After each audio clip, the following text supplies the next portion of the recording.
સાહેબ મારી વાટ લાગી ગઈ છે. લોકોને ગ્રહો નડે પણ મને મારો સાળો શંભુ અને એની બૈરી હંસા નડી રહ્યા છે.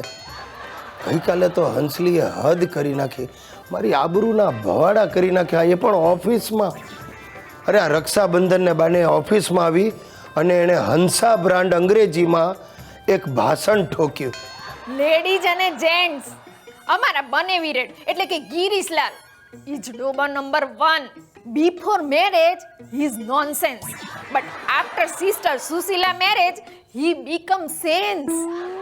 લગ્ન નક્કી થયા પછી નોકરી મળી અને અમારા સુશીલા બેનના લેગ ઘરમાં પડે ને પછી ઓફિસમાં પ્રેગ્નન્ટ થયા. અરે આ બધું સાંભળીને આખો સ્ટાફ ખી કરીને હસવા લાગ્યો. મને તો મરવા જેવું થયું. મને તો થાય છે કે શંભુ અને હંસલીની સોપારી જ આપી દો કોકને.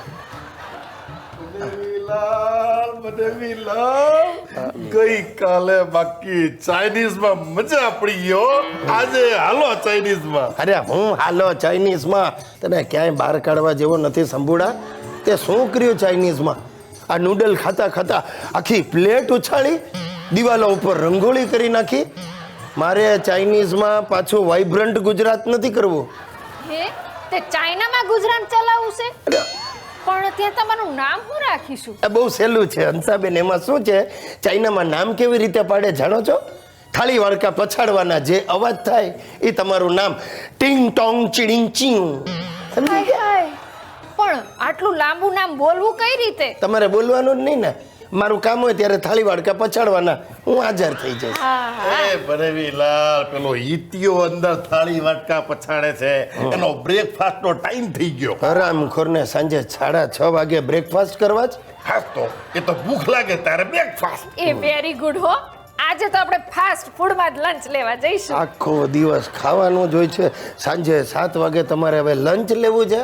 ભાઈ અમારે કાઠિયાવાડમાં તો છે ને, પેટમાં ઉદેડા દોડે ત્યારે લંચ, પેટમાં બિલાડા દોડે ત્યારે ડિનર, અને પેટમાં ભેંસ ભાંભરે ત્યારે ટોયલેટ. જો કે સાચું કહું ને તો મને બજેટમાં કાંઈ ગતાગમ પડતી નથી, પણ આજકાલ શું છે, બજેટ વિશે તમારે અભિપ્રાય તો આપવો જ પડે. તો આમ બોલવાનું કે આમ જુઓ ને તો સારું છે, પણ જો આમ જુઓ તો એટલું સારું પણ ન જ કહેવાય. આવું થોડું ફેંકો ને એટલે પબ્લિકને એમ થાય કે માણસ નોલેજ વાળો છે. સમજ્યા? હવે આ મારા દાદા પેટ્રોલના ભાવ વધવાના છે એવું વાંચ્યું ને એટલે સવારથી એમનું 50 સીસીનું મોપેડ લઈને પેટ્રોલ પંપ પર જઈને ઊભા છે. હવે એમના મોપેડમાં આવે 1 લીટર પેટ્રોલ, એમાં થાય 2 રૂપિયાની બચત. એને માટે 6 વાગ્યાથી લાઈન લગાડી.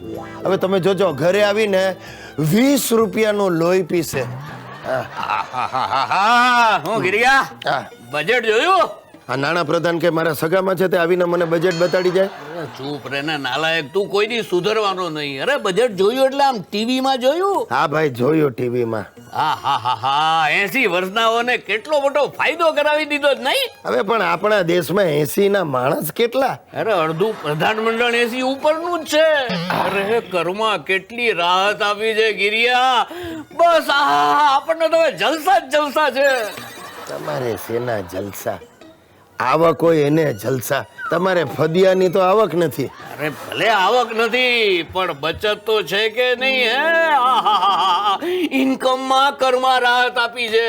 પ્રવાસ સોંગો થયો છે એટલે બસ હવે હું પણ પ્રવાસ શરૂ કરીશ. એ બાપુજી, પ્રવાસ સસ્તો થયો એટલે બસ પ્રવાસ કરવા માંડવાનો?